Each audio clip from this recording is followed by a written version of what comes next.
Welcome. You're about to see some exciting footage from a Roast and Toast for Coach Vance Redfern. The Roast and Toast was held January 19th of 2019, and it was at Oak Mountain Winery in Temecula. The Roast and Toast was put on by members of the wrestling team from 70 to 73 when we took the CBL championship. So get ready. You're going to laugh. Kind of go through this. I expect to have fun tonight. So a couple of years ago, everybody was dead serious, like, hey, thank you, Coach. I am going to have a good time, I think, at Coach's expense. This is called a Roast and Toast. So everybody has the opportunity to roast, and I understand if you want to just be nice and toast. I get it. You're a winner. So here's the way it's going to go tonight, so you guys know. Okay, we're going to do the Roast and Toast. We started a little bit late. We're going to do some recognitions about 8. Okay, at about 8:30, closing on 8:30, we're going to let Coach speak. He's the last one, so whatever you say about him, be careful. I hear somebody say run a lap or something like that. You know. Backwards. Yeah, backwards. So I mean, you know, so that might happen. But anyway, the coach is going to speak near the end. And then we're going to do some pictures. So we got Rob and Don, thankfully, here that can do some pictures for us. Way to go, So, and Rob spent like $50,000 or something, he told me on that camera. Good camera. He told me that. And he flew his personal plane out. So what happens is I'm going to get to go $50,000. So again, welcome. You guys had some money in this deal, some skin in the game. You had to drive down here and spend some time. But I know it means a lot to you. Okay? I'm going to talk about some things that maybe all of you might recognize. We had a weigh-in for a reason. Because that used to be a rite of maybe passage or something. For some of us back in the 70s when it was okay to take your clothes off in front of other men. Yeah, you know, so like, I know how most of these guys look naked. That's right. Right, Troy? Yeah. You know, and I don't like that. I mean, thankfully, I mean, nobody was naked back here today. I mean, that would have been pretty funny, right? You put that on YouTube and have a good time.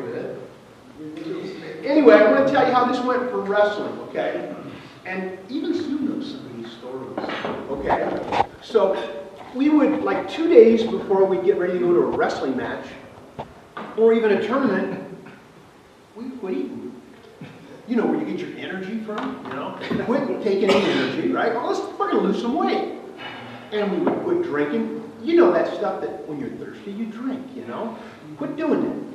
That would lose some weight.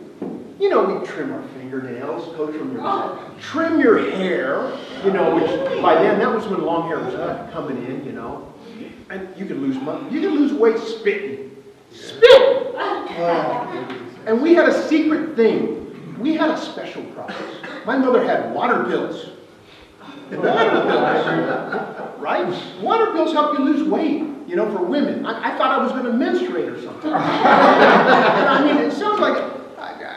You look back and you say, this is weird-ass shit. I mean, like, what's this stuff going on? And don't support this, you know. Hey, hey, PJ, you got a few extra water pills for, I don't remember who it was, you know. I'd give you some, or I'd give whoever it was to. Yeah, some other guy. You know, it's like, I didn't know I was a dealer, you know. But, I mean, when you think about it, you know, I was starting to do the water pill thing, you know. I'm looking down here and thinking, like, we were dedicated. But you know, we were just, that was like hazing. Today, if a coach did that, that would be hazing. I mean, he might go to jail, or maybe put it on his resume to become a Catholic priest or something. Or something. I shouldn't say that, but you know what I'm getting at. I'm trying to put religion, politics.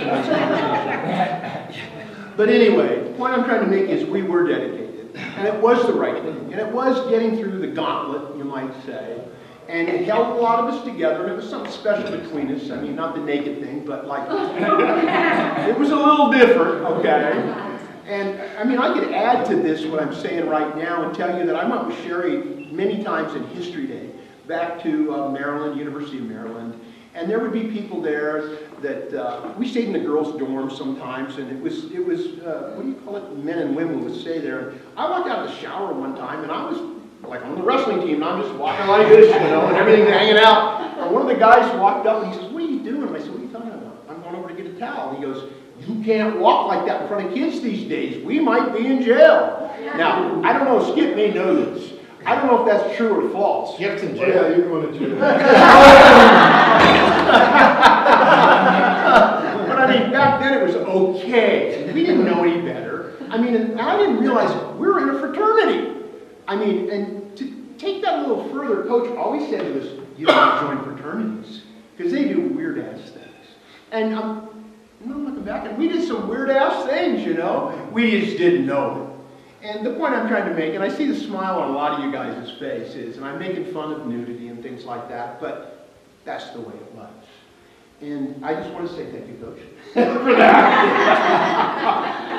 I've said before, my daughters wonder why I take my shirt off when I'm sitting and talking and stuff like that. And I'm going like, well, that's normal, you know? But no, these days it's not normal. You know, Daddy might even go to jail for taking his shirt off in front of his daughters. Briefly, I'm going to tell another story. And this will be a shorter story. So I had the luck, the opportunity to ride with Coach before that. And he was going, I think he was working on his master's degree, and I rode with him to the University of New Mexico, and he stops us, and let's get a Coke or a Pepsi or whatever it was, and I come back to the car, and I'm sitting down, and I'm reading the Reader's Digest. And I'm probably in 11th grade, and Coach looks over at me, and he goes, "What is that?" This is the 11th grade boy, right? I said, "Well, Coach, this is Reader's Digest." He gave me that look. Like, "Hey, you're weird." I knew I was a nerd by that time. And some of you probably even knew that. So I thought I would pass that on. I'm not going to talk a lot longer, but I thought I would loosen up everybody here in the group. And yes, I'm a nerd. Okay, I'm okay. I can do that. But I would like to say that everything here that we do, that we say in the cave, this is the cave. We're all cavemen.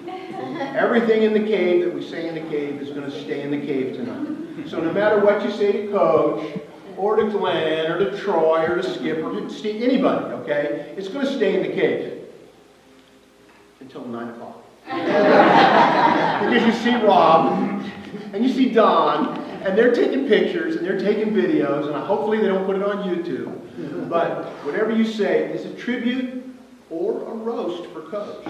And I wanted to say that just to get the things going here today. And I told everybody, you got 3 minutes. And I probably went over that a little bit. Yeah,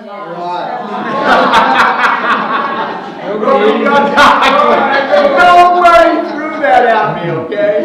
So you blow it. But please don't hit the wine glass. Right. So here's how it's going to go tonight. I'm just going to let you guys know I'm not going to talk anymore. Hey, great! Yeah! What we're going to do is we are going to go through, we're going to finish up the roast and toast. They're going to serve dessert during that time. Then we're going to do some recognitions, okay? The recognitions will happen around 8 or so, and then finally Coach is going to speak. Around 8:30 we're going to do some pictures. So I see him taking notes. I'm kind of scared actually. I can see him. I don't think these are quadratic equations. Let's put it that way. So get ready. We're going to go around the table. We're going to start with the coaches. We have some active coaches, Skip, and some past coaches over on the left side. We're going to go around the table, and you each get to say something. I'm going to warn you. If you don't say something, I'm going to stand up, and I'm going to say something. That's a threat, okay? So I want you to say something meaningful. It's going to be a roast, or it's going to be a toast, okay? What did you get from Coach, or what the heck do you want to give to Coach? And what I want to give to Coach is a toast.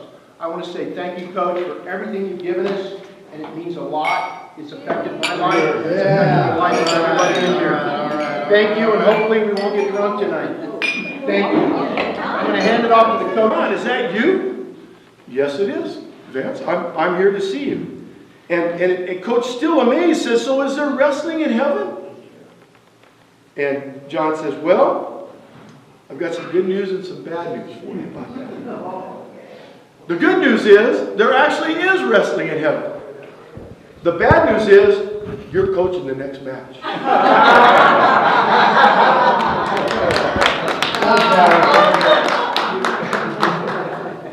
One thing we know about Coach Redfern is he had very, very low tolerance for administrators. He and I were just talking about that a minute ago. And with good reason, actually.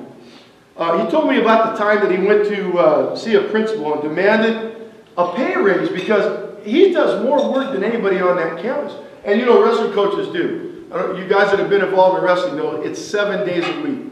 Football guys can say it's a long season, basketball, but wrestling truly is 7 days a week. And you're spending it in sweaty, smelly situations most of the time. So he goes and he says, listen, I need a raise. I'm working harder than anybody here. And the principal protested, please, you already make more than the entire history department. And coach says, maybe so, but you don't know what I have to put up with every day. Look! And he opens the door and just happens, Troy Wilfong's jogging by in the hall. Here comes Troy jogging down the hall. So he says, watch, Troy, I want you to go back to my office and see if I'm there. Troy goes, yes, sir. And he goes, jogging down to the office.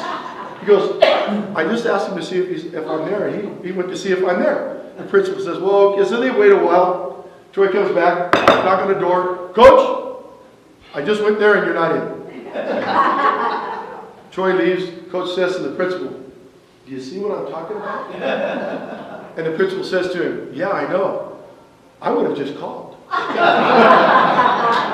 These are the kind of people that we deal with every day. These are the administrators that we deal with every day. And all of you remember, I'm sure you do, where our wrestling room was. Yeah. You know, our wrestling room was actually 2 classrooms. The coach came in one day on a weekend and tore down the wall between them and made it into a wrestling room. Coach backed his truck up to the wall. Him and a couple other guys went in there. I think it was probably Ralph Burris and a few other guys. Tore the wall down to make it into this long wrestling room. It's now the weight room at FOHI, but it was a wrestling room for years. But there was a tradition. Nobody went in that wrestling room that wasn't a wrestler. Yeah. Nobody stepped on that mat that wasn't a wrestler. So he was very passionate about doing things the right way. You guys know how passionate Coach is about things being done the right way. And the right way is always his way. So here we are in the wrestling room, and sometimes the little itty-bitty tennis players, instead of going all the way around, would go through from the gym, through the wrestling room, out to the tennis courts, because it was a lot shorter. They knew they weren't supposed to, but they did. So Coach came in one day for practice. We were already there. And there's this 5'3", 120-pound tennis player tied up on the wall where we hang the mats. See, guys, this is a true story. Tied up on the wall where we used to hang the mats so we wouldn't run into the wall. Hanging from the wall. So Coach goes over and he looks at the guy and he turns around and looks at us. He's got this really angry look on his face. He turns back to the guy and he's looking over him. He's looking at the ropes and he says, he really gets mad. And he says, who did this? Who? So, you know, being a team, we all raise our hands. We did it, Coach. I'm sorry. Turning back to us, he's still really, really angry. He says, I can't believe you guys did this. That is the worst example of a square knot that I have ever seen.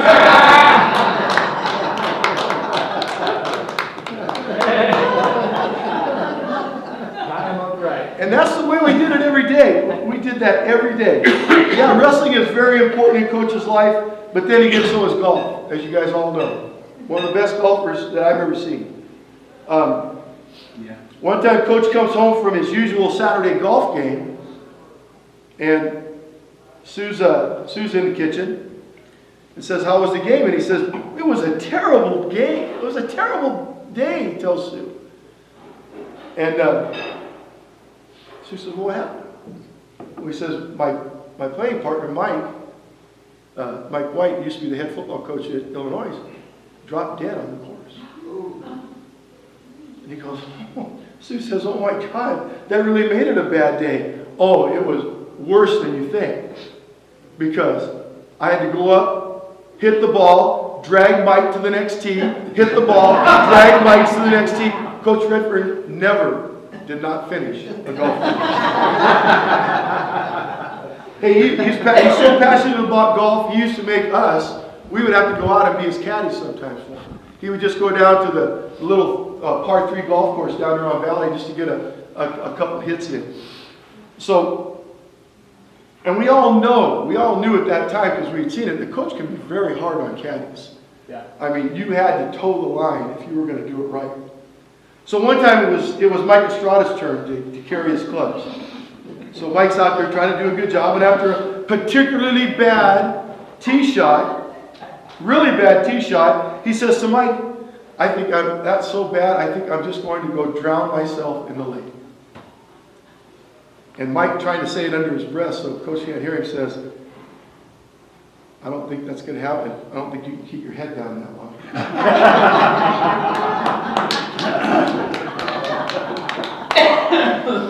Yes, he is very passionate about golf. He even used to but aside from that, Coach's win-loss record is legendary.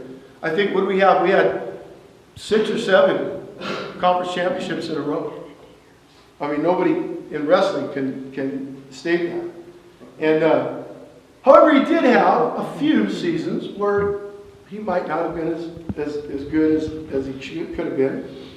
One particularly bad one was at Valley College, where he just couldn't put a home dual meet win together in one season. He just couldn't do it. He went on the road, just couldn't put a home dual meet win on the season together. So, Coach told me that to give me an idea of what kind of a season they were having that year, when I talked to him about it, he said, well, I'll tell you how bad it was at home. One time, the lights on the scoreboard for the home side were out for 3 weeks, and nobody noticed it.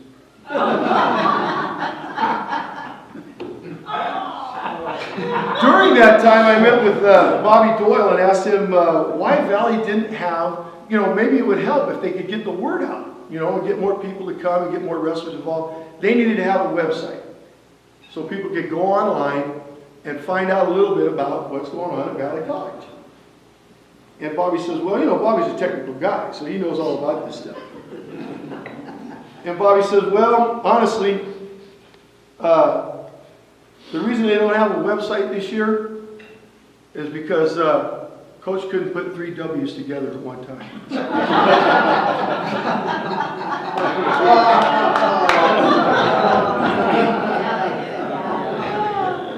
The truth is, guys, we all treasure the time that we were allowed to spend as wrestlers and friends of Coach Redfern. And we've all taken life lessons from him. But here's one that I remember every day, and sometimes I put football in there, but really it's not as good. But Coach used to tell us, once you've wrestled, everything else in life is easy. If you think about it, think about the time you spent to get to that match every week. And that certainly has been true for me, and I'm very grateful to him for having learned that lesson. Thanks, Coach.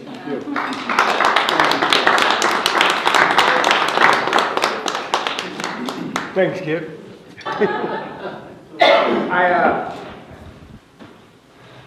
I was privileged enough to wrestle with this man for 5 years, not just high school. So I respected him so much, no matter what he did, where he went, I wanted to follow. But first thing, you made a very huge impact on my life. And that's not just because you're a large man. The impact was so severe that I learned you made me believe in myself. You raised my self-esteem. When I was a sophomore, I was involved in one of those hazing incidents, as sophomores are sometimes. Dedication. I put up with it and I made it, but only because of Coach. I was, as a sophomore, everybody got treated a little by the seniors. They hazed us a little bit. And when it came my turn, it was a tough hazing because they held me down, and what happened was I had a little bit of, not that cream or cheesy, what's the other thing? Atomic bomb was applied to my family jewels. Now, when you think about it, no big deal, but it was hot. It warmed me up, and I tried to get a little sympathy from you, Coach. I came to you. I said, Coach, these guys did this to me. I can't wrestle today. And you said, directly to me, Steve, wrestling is something you have to do. And my recommendation to you is to go take a shower, make it a cold one, but be dressed out in 10 minutes and be at practice. And I was. Now, we used to work out till it rained in there, it was so hot. But this was the hottest practice I ever endured. But I did it because Coach did not feel sorry for me. Coach taught me to stand up for myself. I was 14 or 15. I didn't know at that point how to stand up, but I never ever was taken advantage of after that because I stood up for myself, because Coach gave me the security of you're going to do it. So that was one story that I learned from Coach. I've learned many things from Coach. Another one was that, well, for one thing, girls and guys don't think alike. I did not know that at 16 years old. Hey, we all think alike, everything's fun. Well, what happened was Louis Brewster, who was the writer at the Herald News, and Coach was talking about each wrestler. Bobby Doyle this, and Mike Estrada that, and Doyle. And when it came to my name, he said, Steve Hamilton, he's the most physical wrestler I have. He takes pleasure in mutilating his opponent. Now, to me, that was the biggest compliment I'd ever had in my life. You're a physical wrestler and you take pleasure in mutilating your opponent. Wow, that felt good. So the first thing I did was call my girlfriend, of course. Oh, did you read Louis Brewster's article? Isn't that great? And I kind of heard a whimper, and maybe even a little bit of a cry, like, well, why are you so happy? I said, well, look what he wrote. I'm a physical wrestler. She said, but he said you take pleasure in mutilating your opponents. And I said, well, I do. I learned at that moment, after hello, goodbye, and hung up, we don't think alike, girls and guys. And so, thank you, Coach, for the beginning and the end of that relationship. It stopped after that. But I learned not to always open up to everybody about what's going on. So, but then I learned too, as I followed Coach to Cal State, or to UC Riverside for a year, or semester, then to Cal State Fullerton. I got to wrestle for Coach for 5 years. And what I always knew from Coach was that I wanted to coach. I just loved the idea of helping young people. And then at 20 years old, I had a life-changing accident. As you can see, I don't stand on my own two feet like Coach taught me. I sit on my own four wheels. But Coach taught me, and he came to the hospital and actually in my rehab and helped me by telling me, Steve, you can do anything, almost anything you want to do. It's up to you. And that motivated me. You were a master motivator. You got me through the Hitchcock match.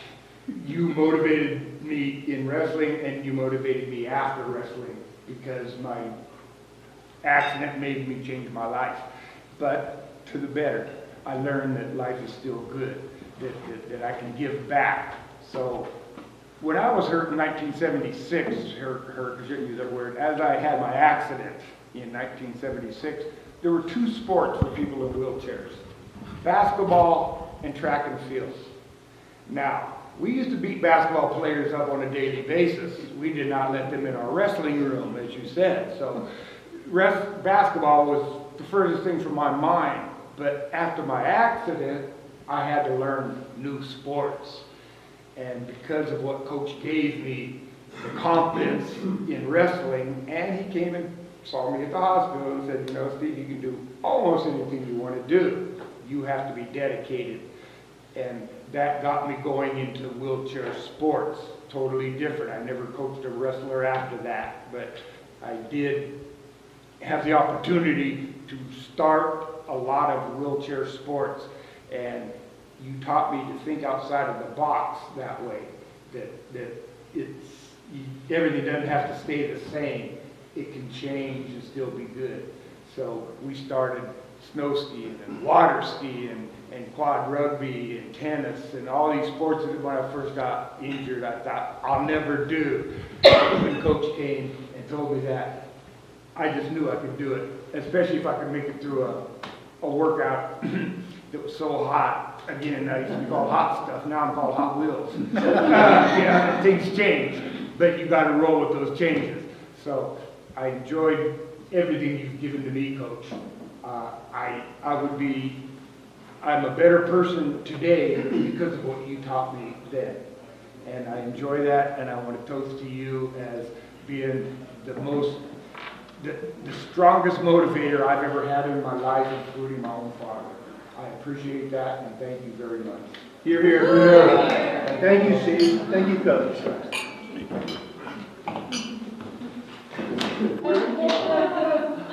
And like Skip talked about, how we practiced so easy, we made it rain in there. There was so much heat and humidity going on. One of the things that Coach did is in between, or what he did for us all the time. All the time he spent away from his family. Taking us to different clinics, Dan Gable in, I think it was Oak County or LA, Arizona, the clinics out there, the trips to NCAA. And I'm sure the school paid for all that stuff that you bought us when we were there. and the movies and that kind of thing. And the summers when every weekend he would take us, those who wanted to go, to AAU tournaments.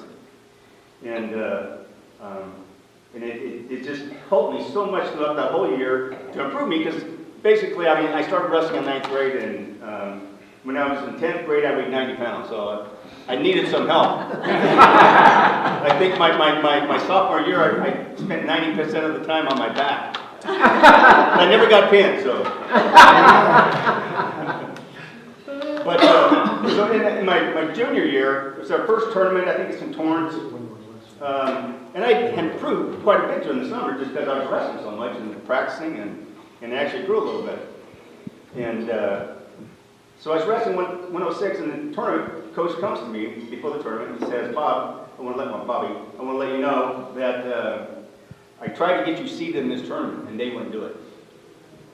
I'm like, well, thanks, coach. So, but what I did is your first match is against the #1 seed guy. I want you to go out there and kick his butt. Well, I didn't want to let him down, and I beat him. I took second in the tournament. And I wouldn't have been able to do that if it wasn't for Coach and his uncanny ability just to motivate us. And I thank you for all the sacrifices you made for us. And thanks, Sue, for sharing your husband. We appreciate it. Glad you're here. Thank you. Well, I wrote mine down, so I know we'll be on time. We were fortunate at Montana High School to have some really good teachers. That was back when teachers were able to instill in kids a lot more than they can today. The laws weren't like they are. There was a man named Pete Larson who was a shop teacher at FOHI. And what I learned from Pete was he taught me about Christ and a path walk as a follower of Christ. There was a teacher named Tanya Stupid. She was the choir teacher. She taught me to appreciate music and theater. And then there was Vance Redfern. He taught me that hard work, you can be successful at anything that you apply yourself to. But it was always prefaced with hard work. Went out for football just so I could almost be in shape for wrestling so I didn't die the first few weeks. His job was to teach us skills we would need to compete at a superior level, and the stamina to be able to go 100% until the final whistle. We were told you will never face an opponent who is better conditioned than you are. So through what seemed like endless hours of conditioning and speed drills, he never tired of blowing that silly whistle. Though my mind said I'm tired, I'm too tired to continue, he showed me that my heart, I could always find a little more in the tank if I had a desire to win. So I took these skills into the workforce and I built a successful construction business.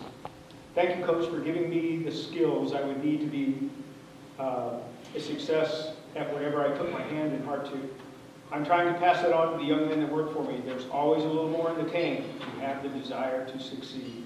So thank you, Coach, for helping me to be the successful man who's standing before you. Thank you. Yours is a life well spent, as evidenced by the men who stand here to honor you.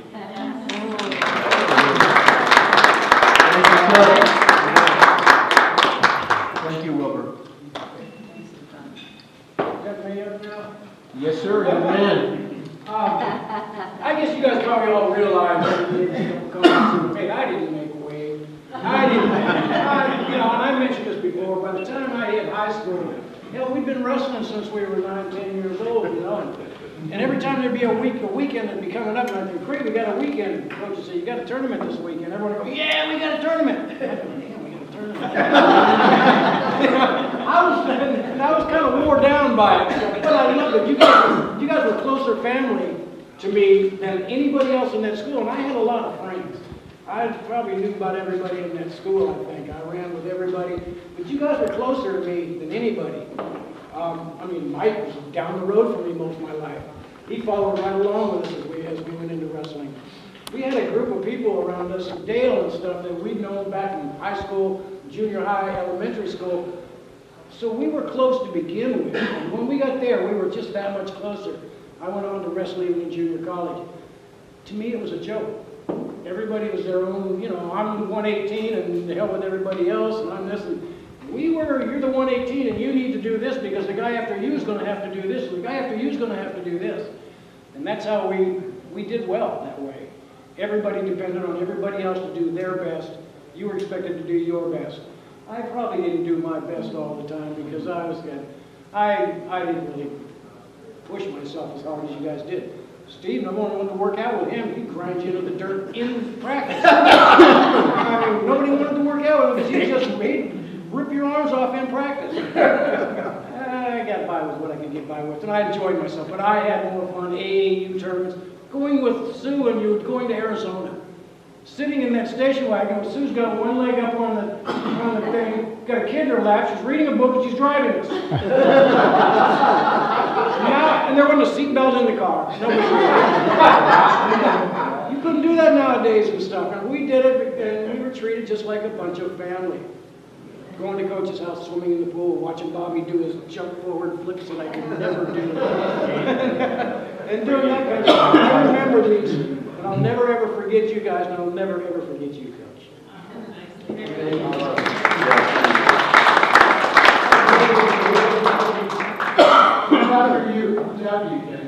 I would say Carlos.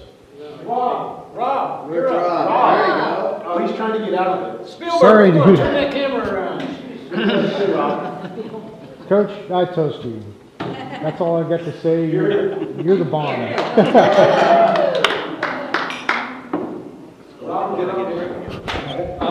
First I wanted to thank both the coach and PJ for actually providing this opportunity for all of us to get together. It's hard to imagine. It's been like over 45 years, I think, since I've seen almost any of you here in the room today. And I think this has really been fantastic. And in fact, I think Steve had actually reminded me that, that back 45 years ago, when those were the days when we used to kind of cruise Sierra Avenue with Rob Lehman, that 1965 Ford Econoline van. And I'm sure most of you here participated in that. As a member of the wrestling team, I didn't really consider myself as being one of the most skilled members of the group. I always kind of questioned whether or not I'd really mastered some of the, the technical moves that were part of the sport. But the thing that I really did take away from being a part of the team were those values of really hard work, his experience from hard work, as from the coach, perseverance and teamwork. And those are the values to me that have really endured and that really contributed to both my personal and professional successes during my life. And for that, I'd just like to thank Coach Redfern. Appreciate it.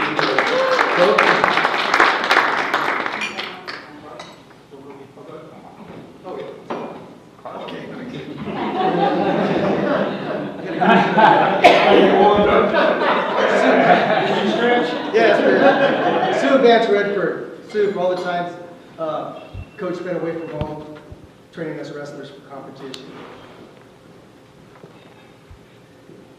and supporting us, and transporting us to and from weekend tournaments. For this, I greatly thank you. Coach, being this your night to either roast or toast you, I would like to utilize the toast option. Propose the toast. Thank you for a very significant time in my life. Thank you, Mark.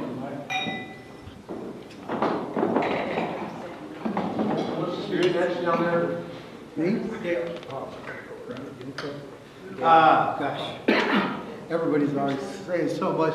You've covered a lot. You've covered a lot. So, I mean, there's so many different stories that I can't take as much time as PJ as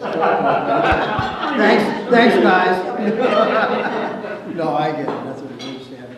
I can't even imagine the things that Coach did for us, the sacrifice in Sioux. I mean, you opened up your home to us all at any time. We would show up with pizzas, and you supplied the Pepsi, and I'm still a Pepsi drinker to this day. I won't drink anything else. But I don't know. There's so many different stories. I wrestled with you for a long time. You were scouting us in junior high, so you knew the talent that was coming up. That was always impressive to me. I mean, like, this guy's taking his time out to come and see these different wrestlers and see who he thought had potential. And so he's recruiting us. So now we're wrestling, YMCA, and we're wrestling year round. But just the discipline, the training. Now I got to say that I've had some good coaches in my life, but it started with PJ and Steve and Kenny's dad. I was 10 years old playing popcorn football, and this guy, I mean, I wanted to play hard. I wanted to be my best, and I did very well. But this guy at practice, Lopez, you better do this. I mean, at 10 years old, and I'm telling you, I just like to me. Okay, I got to do better. I got to do better, and that was it. I mean, that's, you just know. He's trying to make me the best I am. So coaching is, I love coaches. Coaches, like with what you did, Coach, was with coming to Fontana. You think about things like when you came to Fontana and you changed the whole way. The wrestling team was never anything at Fontana. You came, you changed that whole deal in 1 year. I mean, where people are starting to take notice. And, you know, us at that age, we don't realize we're doing well, we're excelling, we're getting better. But I think back down, I think like walking down the hallways of high school and stuff, and you got these tough kids that are standing in the hallways looking. And you know, the one thing I realize now, they didn't want to mess with the wrestling team. They did not want, and I realize that now. I go, they had a lot of respect for us. You put us on the map and made people respect us. That, to me, was a huge thing. But all the tournaments we went through, all the things we did, I will never forget because they were so special. They were so much fun. I remember going into big tournaments, and you're just keep on going to the brackets, keep going and figure the finals and all that stuff. I remember one time I was in a match, and I had trouble making weight, so I took a laxative the night before, peppermint gum, which I can't stand, peppermint, I can't stand spirit, peppermint gum now. No more. And I got out there in that match, and I thought it was all the effects were all done. I thought I was good. I get up to that match, and all of a sudden, not good. So what did I do? I pinned him, ran off the mat. But I mean, I don't think, I probably wouldn't have done that had it not been for that motivation. I gotta get out of here. But I gotta say, I mean, what you brought out in us was, I can't tell you how much you're wrong. So, I just want to tell you, and I have a whole lot more to say, but it's just too much, and my mind is too mixed up with everybody else and mixed my thoughts. But thank you, Coach, and thank you, Sue. You guys are the best, and you guys really made a difference in our lives. So thank you. And you know what? For all of us on the team, I love each and every one of you. You guys, everybody had input, and I love that. I love that input from everybody. You know everybody's personality. You know how they are. We all got along so well. That's very unusual. But on championship teams like ours, awesome. We did well. So thank you, Coach. Appreciate it. And the grandkids love his cauliflower ear. Oh yeah, he put my cast on for my cauliflower. He used to do it all. He was a doctor and everything. Oh, that's right, he did it all. He drained it. Where's your grandfather? Carlos made it. Oh, Carlos, right. Those are some hard speeches to follow, and I can't even hold a candle to some of those. Awesome. But as I said a couple years ago at your house, I got a lot to thankful for. I know I was kind of headed down the wrong road in high school, and you took my rowdiness into putting it on the mat. And from there, when I left high school, I was able to make a success in my life with working and stuff, because otherwise I probably would have been in prison instead of working in prison.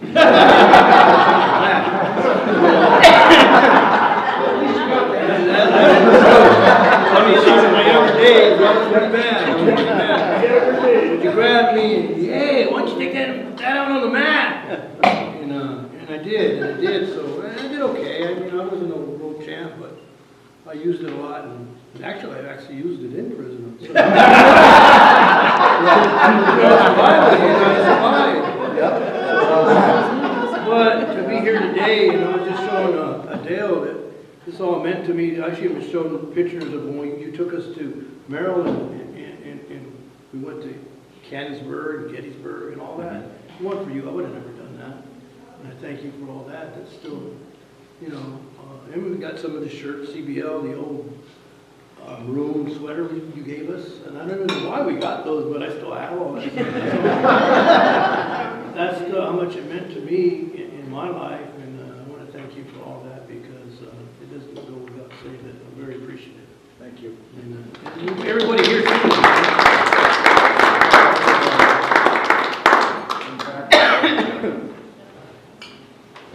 Well, I heard of Coach Vance Redfern before I even met him. So my older brother, a couple years older than me, was on the cross-country team. And he used to tell me about this coach who would follow him in a golf cart and say, Bakas, pick up the pace. Who does that? So a year or so later, I ended up on the wrestling team. Not really a great contribution for wrestling. Carlos used to use me like a mop to clean up. I contribute that way for some of these championships, I feel. But I did something that was unique and kind of regrettable. And it's been 40 years since I've talked to Coach. And that was the day I went in there my senior year to quit the wrestling team. And it was a very, very difficult time. But I talked to Coach a little bit earlier, since, 48 years, and he did make a tremendous impact. I did go on to coach at Chafee for a few years, and I implemented a lot of Coach's tactics, and also for the love of wrestling, I ended up officiating for about 25, 26 years in the Foothill Association. So, Coach, even though quitting, you still had a tremendous impact on my life. And it's very regrettable. It's one of those things, if you go back in time and I think, was it really worth quitting? No. I was not at the level you guys were, but you did instill that thing in me, that attitude, don't give up. And, so even though I quit on you, and I feel bad about that, you did have a tremendous impact. And I want to thank you for that, Coach. Well, thank you. Awesome.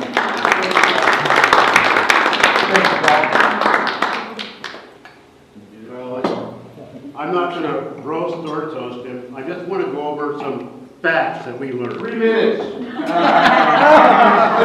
know, I can't hear anything on this side. But I first want to discuss the food pyramid, the Redfern food pyramid. There was an empty triangle which had all the food groups in a small corner, which is half glass water a day, a limit on one side of it, on the very top, 1 peanut for some protein. Then there's another food pyramid, the Redfern food pyramid, that had a Pepsi, a cheeseburger, and fries. That was for coaches. There's a global warming facts that we learned, which can solve most of the world's problems today, which is enough wrestlers run in a circle long enough, you can make rain.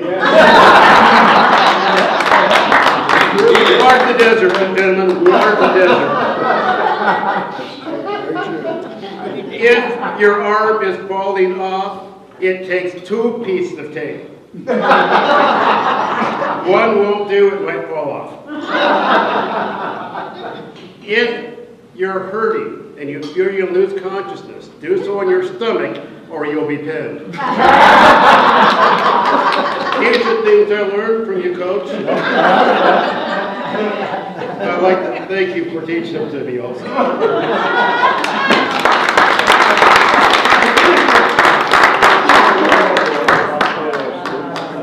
Well, we're getting near the end now. I look at my notes because Casey's got me laughing my ass off. I'm laughing because you did it in 3 minutes. Good job. Yeah. And you're funny. Short bus, buddy. Carlos, do you want to say anything? I think all of you said everything that I could possibly think of. It's amazing that an individual like Vance, Mr. Coach Redfern, I should say, he touched everyone's life. And that's one thing I noticed right from the very beginning when I met him. And as a result of that, we weren't, he had his, if you won, he was your buddy and he pat you on the back. And the point was is that regardless of whether you were a winner or difficulties, he was always behind each and every one of us. And that's what he's demonstrated, that's what I observed for years in high school. All of you, and Dale mentioned a real good point, is that we all worked in unison, and that's very unique. We all have the same goals, we taught us values that we've been able to put in our lives, and I know he's motivated me to stick it out, because how can I put it? When you're young, you think, no, can't do it, there's no reason to go forward, but yet he gave us, helped us see the big picture, and how we all have a gift that we can contribute and excel in, and he's made that possible. So I'd like to thank him for not only being our coach, but being a mentor, as well as being able to associate with all you, because you mentioned we used to do the YMCA stuff, and I remember your dad would give it. Everybody will pile up in a car. We go to all these tournaments, and this is basically the same thing with Coach. And you mentioned opened up his home, took us on trips, and the thought was is that for me, a young kid who never been anywhere, that was a big thing, and opened up my eyes to see that hey, there's other things out there, there's options. And as a result of that, all of us are the results of his efforts and his skill in dealing with each of us one-to-one. And that's a quality that not very many people have. And I have to say, it's a gift, you could say. And it's demonstrated with all of you being present. Thank you very much, Coach.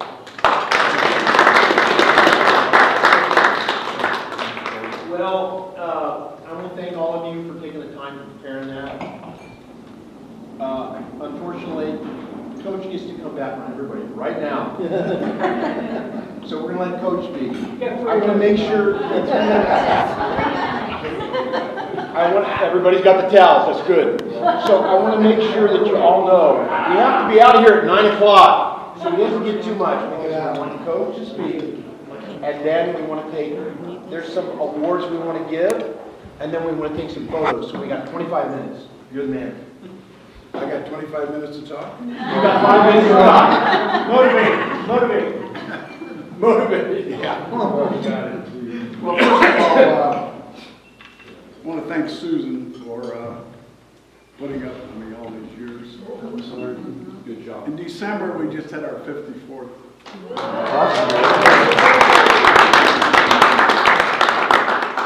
So putting up with me, I think, has been very difficult over these years. I coached in several states before I came to Fontana. I was coaching in Indiana for 2 years. My brother-in-law was coaching in Casa Grande, Arizona. And believe it or not, as a teacher and a coach, I coached 3 sports, taught 5 classes of math every day, and my starting salary in 1963 was $4,200 a year. Hard to believe. So, in the process, we get married and so on, and Susan grew up in New Mexico, was born in Colorado. Indiana wasn't fitting into the program very well. So my brother-in-law was in Casa Grande, Arizona, and he said, we need a football coach, and we want to start a wrestling program, and we can get you a $2,000 raise. I said, shit, here I go. So we went to Arizona and started a wrestling program. At the same time, and I'm going to be very cautious here to say, Susan doesn't like to take medication. And in those days, there was a new invention called an IUD. For pregnancies. Well, they know what it is.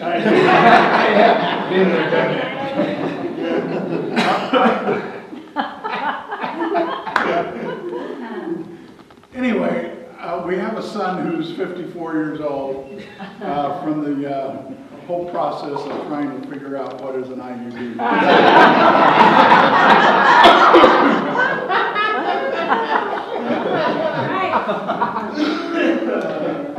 I've been very fortunate in the 2 years I've coached in Indiana. Our wrestling teams were undefeated 2 years in a row. I went to Arizona and started the program. And the very first year was an introduction to wrestling. So I tried to do it on an intramural basis because half of the mothers that I was trying to get their sons to wrestle for me said, I don't want my son hit over the head with chairs and get thrown out of the ring. They didn't know what the hell was going on. The second year, the athletic director says, let's just have a JV match or two to get the program started. I said, hell no. Let's do a complete varsity season, get this thing off the ground. We went to Saguaro High School in Phoenix for our very first wrestling match. And believe it or not, we won. That wasn't supposed to happen. We ended up the year with 3 young men undefeated. Now they qualify for the state tournament. One of the people is a heavyweight, and I used to wrestle with him every day. And we're getting ready for the state tournament. Flipped him one time, gave him a concussion. He did not get to go to the state tournament. Where I'm headed with that is to say, today I would be in jail. No way I could make it from all the experiences that I've had to put through in my life. I came to Fontana. Again, I was recruited to come to Fontana to get a $3,000 raise. Hey, yeah, I'm coming. Here we go. Coach football, coach wrestling, coach golf, teach math. Here we go. You know, I was a little disappointed to find out that the reputation that Fontana Athletics had in those days, I'm talking about 67 era, was Fontana will not beat you on the football field or on the mat, but they'll kick the shit out of you after the match is over. Victorville.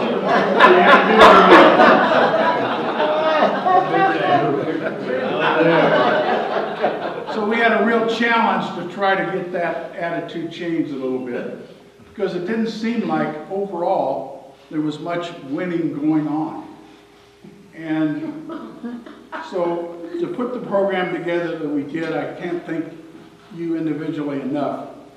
The sacrifices you made as individuals to put the program together and have the successes that we had. Wrestling is hard. Not very many athletes have the ability to walk out and determine at that moment who's the better athlete. A lot of them will not even participate because they don't want to show that they may not be the best. I thought was very important is putting the team scores and putting the team ahead of all the individual stuff, only because that's where you get the recognition.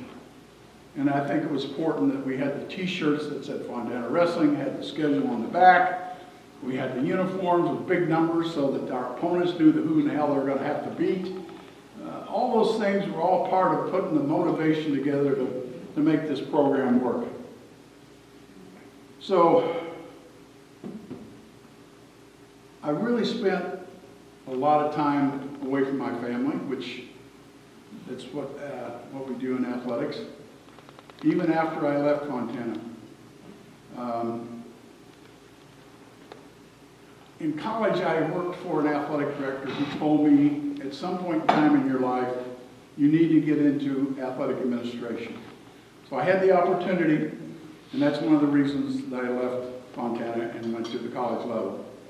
I can't tell you the experiences that I've had, just unbelievable. But I always missed working with individuals like yourselves, and I'll never forget the time that we spent. If you'll remember, I didn't have any furniture in my living room. I had wrestling mats in our living room. Yeah. You remember that? Yes. Yeah. Pissed Susan off a little bit, but...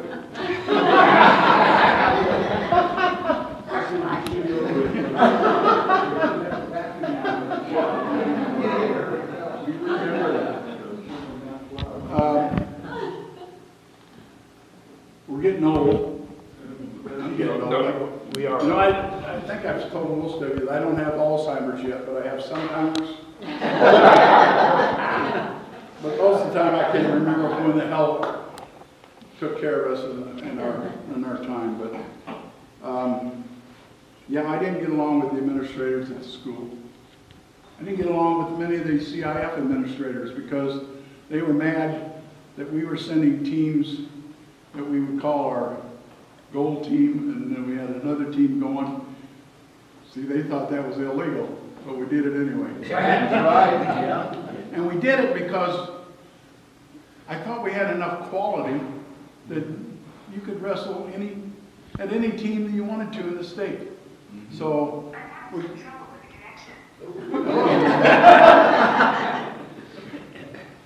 is that the prison calling?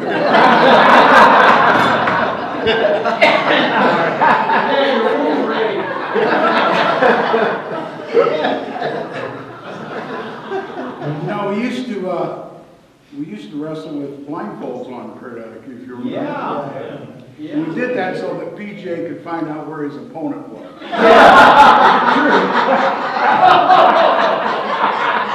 see what you mean.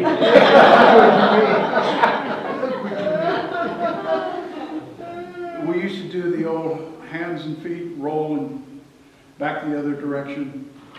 But I think what pissed people off mostly at school was the basketball coach was mad because we ran the bleachers while he was trying to coach basketball. And I caught hell for that a lot, but we did. We survived it. We did, yeah. He lost. And back to the tennis guy that Skip was mentioning, if you'll remember, he was carried out to the tennis courts. Do you remember? We had tape on his mouth. He had a tennis ball in his mouth, and when the tape came off, that ball shot 10 feet up in the air.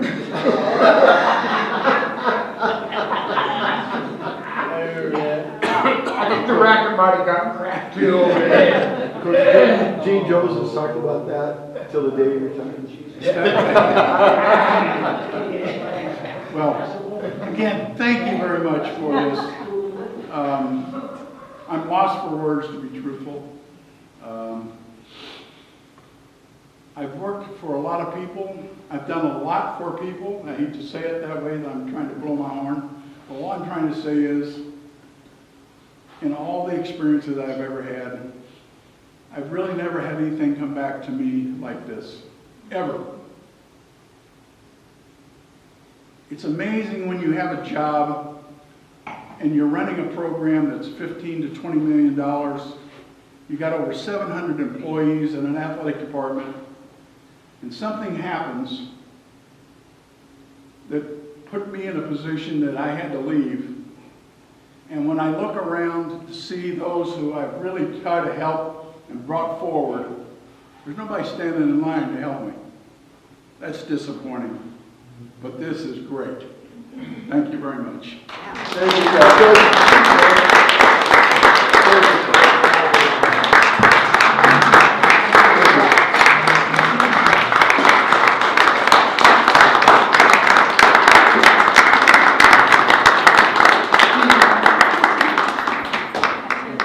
If we could all do what Coach has done, it brings tears to my eyes, what we're here for. It also brings tears to my eyes that we have about 13 minutes. For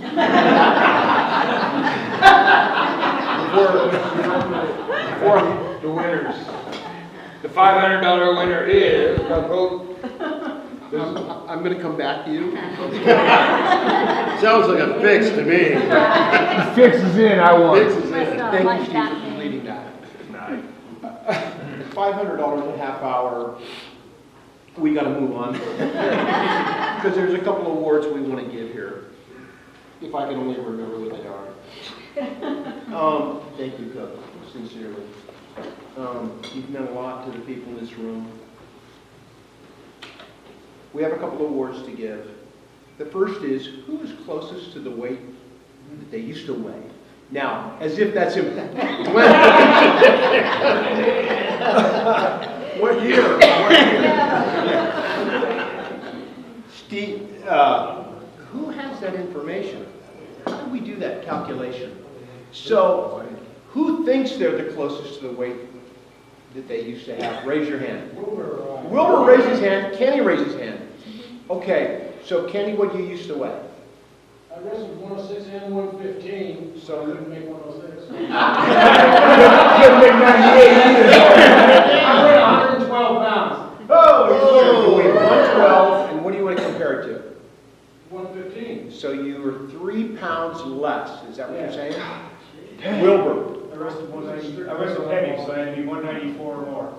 And 186. So you're way under. Kenny, you agreed Wilbur won? That's a good one. Wilbur, you won.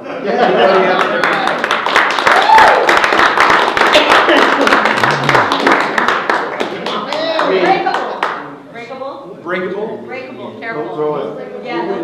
It's a big deal.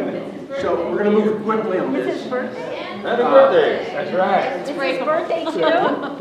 We don't have to open it because we got to move quickly.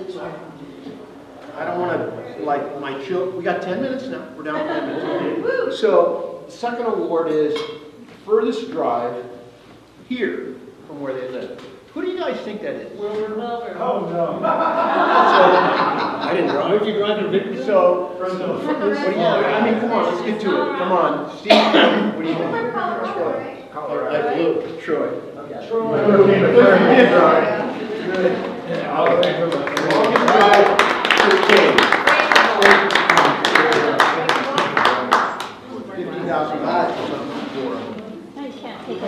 Let's just say you can drink wine out of that, whatever's in that. Out of that box. Yeah. we gotta move quickly. Redfern History Track. History Road. Okay. First, I want to give you the answers. So, and then you'll know who the winner was. So my bro Steve's gonna say. The answers were, what state did Vance grow up in? Indiana. What is Sue and Vance Redfern's son's name? Kirk. Not Kurt. That's what I said. What college did Vance wrestle for? Vance didn't wrestle in college. How's the trick one? Okay, how many consecutive CBL championships did Coach? Four. We got him looking around here at us. And what years did Coach at FOHI as a wrestling coach? 69-74. 67-8, 68-9, 69-70, 70-71, 71-72, and 72-73. 6 years he coached, 4 years consecutive championships. Thank you, Coach. And may I say that during that period, we had 83 wins, 6 losses. Wow. And 4 of those losses were in 1 year. What year? The first year. The early years, before the championships, yeah. So who won? The winner with 4 correct answers is Skip Fazio. Whoa! There were a lot of threes. You got 4 out of 5. I don't know which one you missed. Good job. I know I missed a couple. Thank you so much. You're welcome. So, we're nearing completion. By the way, Vance told me to tell you guys he's got a whistle. And at 8:58, which is 6 minutes from now, we have to clean up this place. Swab the mat. So, furthest from the weight. So who is the most loving guy in the room? Okay? Who is that? I don't know how we figure it out. Who's the furthest from the weight? I was like 50 pounds over. I don't know, we put together a calculation. 100's got it. I think 100 guys. I think 100's the winner. That's the winner. 100 pounds over. So we're pointing at Glenn, are you want to accept that award? You want? Yeah. Good job, Glenn. Wow. Okay. So, I mean, it's actually, let's pass this down to Glenn. 100 pounds. Some water pills. It's funny, the losers get the same as the winners. I don't know what to say. Breakable. So we've got left a jacket. So Coach Bobby put this together, and we all signed it. It might fit. It's more representative than useful. Everybody signed it. Carlos, you signed it still. Carlos, you get to sign it. Thank you. This was, if you guys all remember, this was a big deal to wear around school. I mean, it's like you were the general or something. We put this on you. You're not going to have to wear it. It might be. Might need a jacket. What size is that? Thank you very much. Thank you, Bobby. Sophomore. You're 98 pounds. Yeah. Bobby Doyle donated that. We're getting close to the group pictures. One more thing. As we know, you like to play golf. Before I do, Pepsi, so one day you're going to die. I hate to say that for everybody, but this may be in your veins.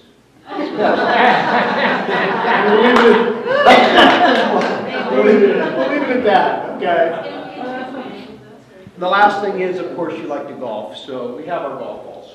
We thought you needed some edge balls.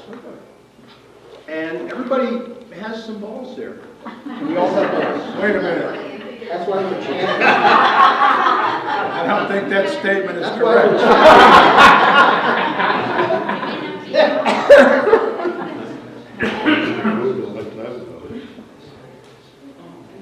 Anyway, so show the balls. Show your balls. I'll show my diapers. No shit. It has a great logo, Steelers, Fontana High School.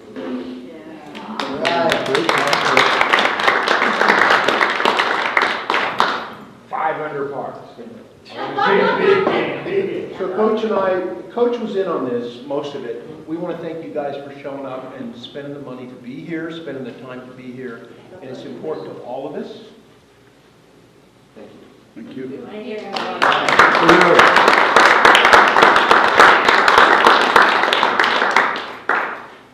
Before you sit down, you have to go use some. I have to blow the whistle one more time? But,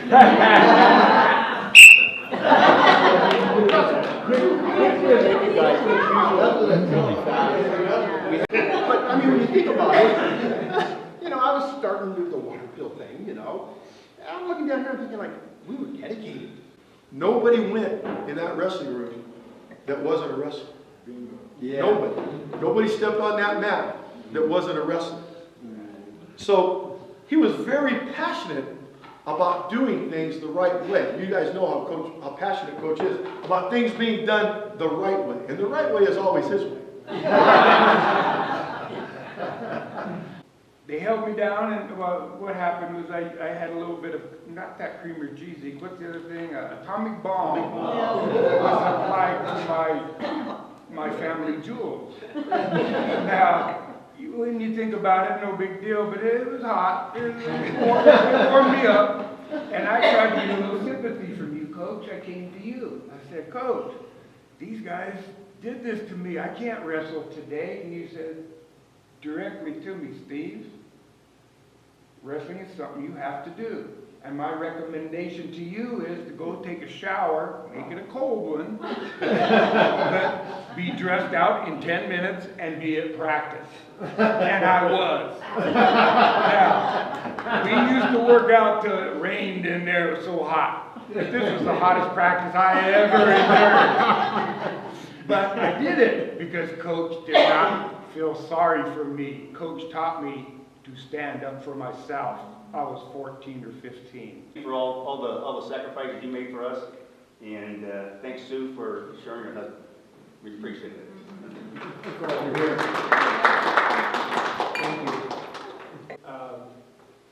Through what seemed like endless hours of conditioning and speed drills, he never tired of blowing that silly whistle. When my mind said I'm tired, yours is a life well spent, as evidenced by the men who stand here to honor you.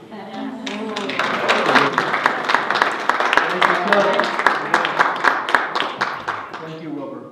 Sitting in that station wagon, Sue's got one leg up on the thing, got a kid in her lap, she's reading a book and she's driving us. Yeah, and there wasn't a seatbelt in the car. Toast to you. That's all I got to say. You're the bomb. The thing that I really did take away from being a part of the team were those values of really hard work, his experience from hard workouts from the coach, perseverance and teamwork. And those are the values to me that have really endured and that really contributed to both my personal and professional successes during my life. And for that, I'd just like to thank Coach Redfern. Appreciate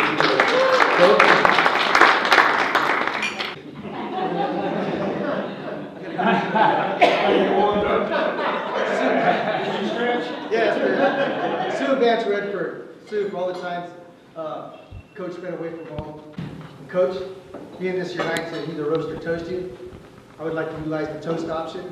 The bowls of toast. Thank you for a very significant time in my life.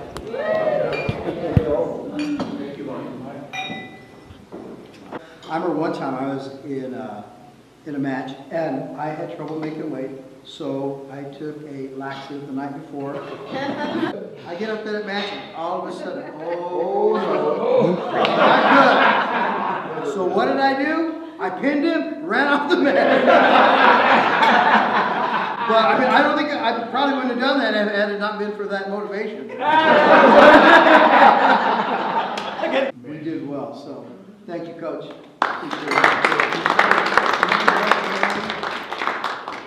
I know I was kind of headed down the wrong road in high school, and you took my rowdiness into putting it on the mat.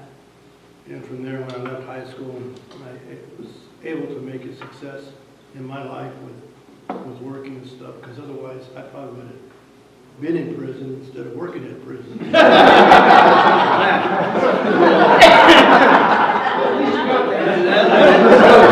I mean, in my younger days, that was pretty bad.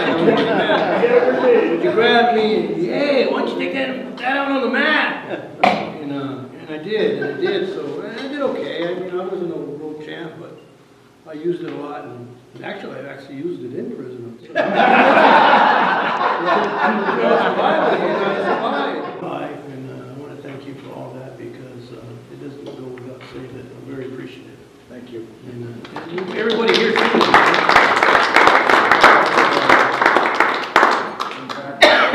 But I did something that was unique and kind of regrettable. And it's been 40 years since I've talked to Coach, and that was the day I went in there my senior year to quit the wrestling team. And it was a very, very difficult time.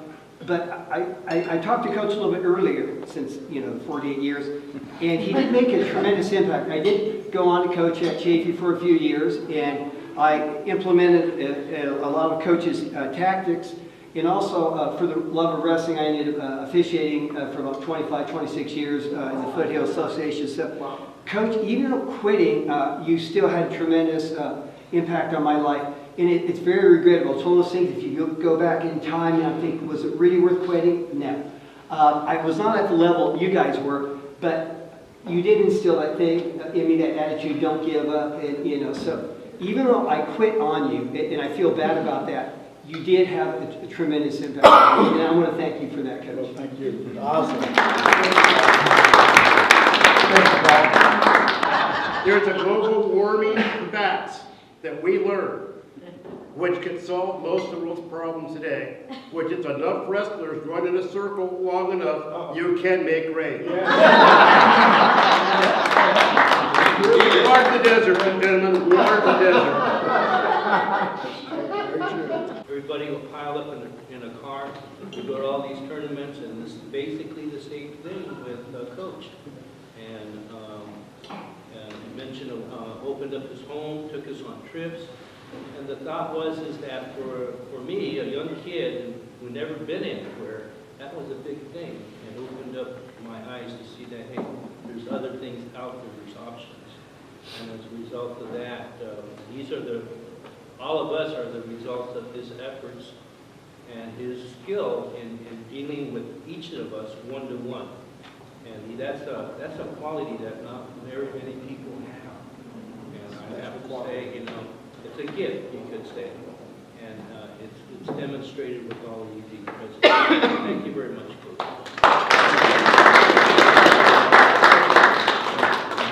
Well, and in those days, there was a new invention called an IUD. For pregnancies. Well, they know what it is.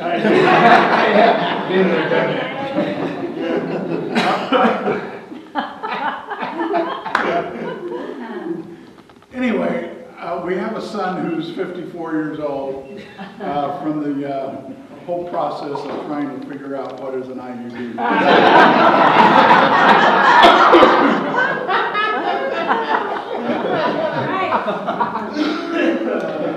I can't thank you individually enough. The sacrifices you made as individuals to put the program together and have the successes that we had. Wrestling is hard. Well, again, thank you very much for this. I'm lost for words, to be truthful. I've worked for a lot of people. I've done a lot for people. I hate to say it that way, that I'm trying to blow my horn. But all I'm trying to say is, in all the experiences I've ever had, I've really never had anything come back to me like this, ever. It's amazing when you have a job and you're running a program that's $15 to $20 million. You got over 700 employees in an athletic department, and something happens that put me in a position that I had to leave. And when I look around to see those who I've really tried to help and brought forward, there's nobody standing in line to help me. That's disappointing. But this is great. Thank you very much. Thank you, Coach.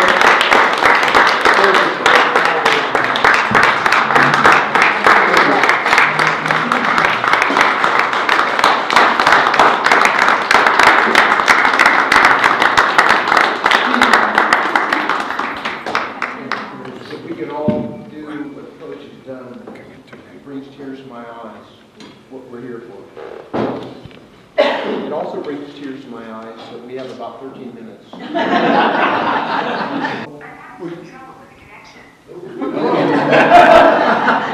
Is that the prison calling? Yeah, you're going to jail.